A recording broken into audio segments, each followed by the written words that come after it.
All right, now to give us the full picture of what the numbers look like when talking about the debt burden of developing nations, let's now bring in Velemseni Mthiyane, SABC News specialist researcher. Veli, a very good afternoon to you and thank you so much for your time. Of course, it is quite concerning when we start talking numbers. Just give us a picture in terms of what are we looking at here, especially when we look at that the global public debt and how it's grown, particularly in the last 10 years. Yeah. Good afternoon to you, Unati, and good afternoon to the viewers at home. And the situation is really not good for the developing countries because most of what they are paying in terms of servicing their debts is crowding what they should be spending on issues like health, education, climate change. And let's look into our first slide. Let's look at those numbers. The numbers are really ridiculous.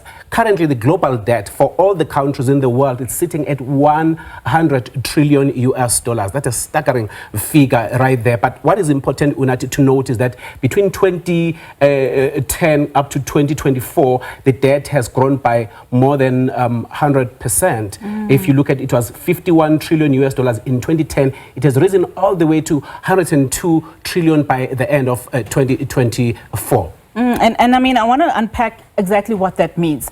Of concern, and it's something that we've been highlighting earlier in the show, is that developing countries may miss those very crucial UN Sustainable Development Goals of 2030. I mean, 2030 is just around the corner. Just 5 years. Give us a picture in terms of how that fares then when you look at developed nations, for instance. For instance, Unati, when you look in terms of what the developing nations are spending for the repayment of debt, it takes a lot of the money that should be invested in projects that should be actually for infrastructure, for education, which will propel economic growth and therefore also meeting some of the SDG 2030 goals. But if we look at in terms of this graph, the developing nations, as you can see, they are marked here, they take about little less than 1/3 of the total global public debt, which is about 31%. Yeah, but just in terms of, for the benefit of our viewers, we're talking about the ones that are marked in this golden yellow color. Of course, we're talking here China, India, etc. And all other developing economies, Absolutely. they fall under that. So their debt is about 31%.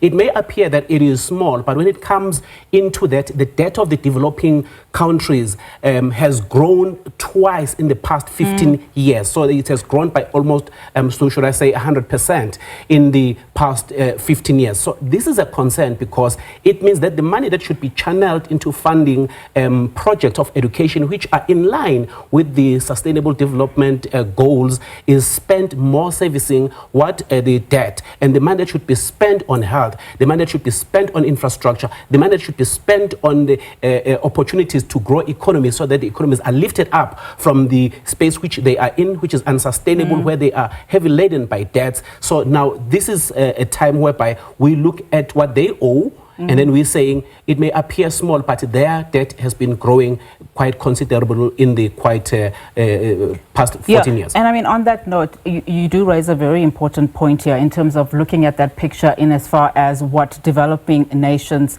are currently spending. They're supposed to be, of course, spending, as you're saying, on critical things like health and education, but instead they are servicing that debt with those very high numbers. Give us a sense then of what that imbalance looks like in as far as this picture is concerned here. Maybe before I could go into this picture, Unati, first let's us just say that the debt is good only if it's used for developmental purposes and it can help the developing economies to grow.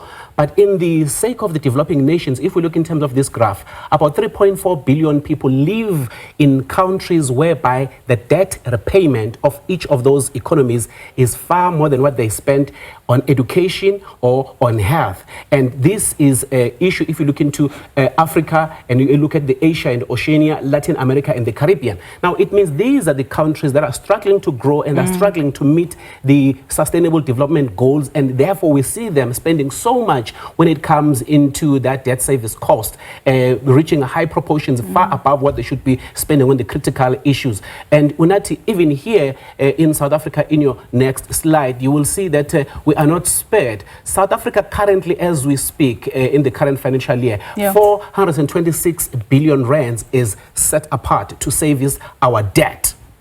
Absolutely staggering numbers. And I want us to look at then in terms of when you compare them with other nations, in terms of South Africa's debt, it is rising too. I want us to compare that. How does our debt repayment compare with the spending when you speak about health and when you speak about education? Let's look at then your next slide here.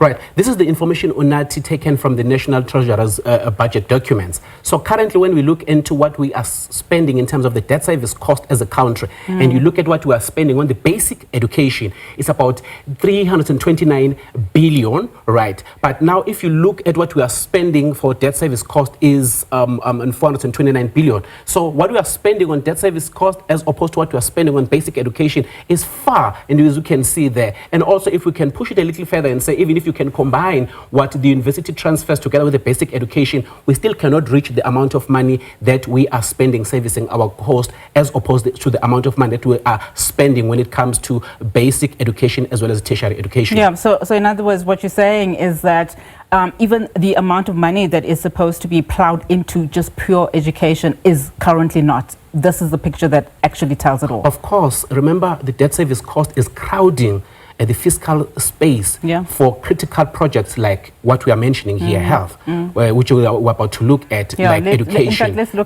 look at that health slide.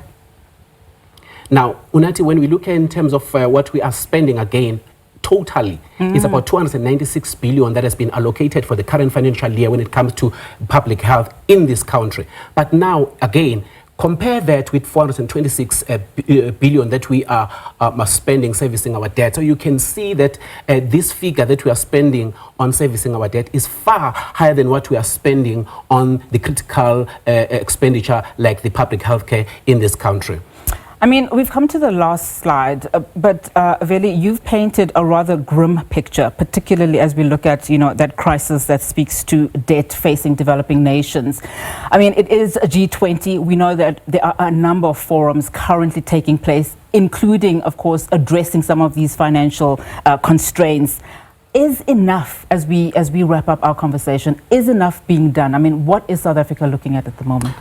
South Africa has called for the commission which will look into the issue of the debt facing the developing nations. So what we can then say that there is a hope that this, in all the platforms where the leaders of the world are meeting, the issue of the structural reforms in terms of the global financial architecture is being brought forward because it's time for bold action and because inequality is unsustainable, and then it's time that the debt is used specifically to grow the development, to grow the economies, as opposed to debt being a barrier to economic development or to achieving development goals.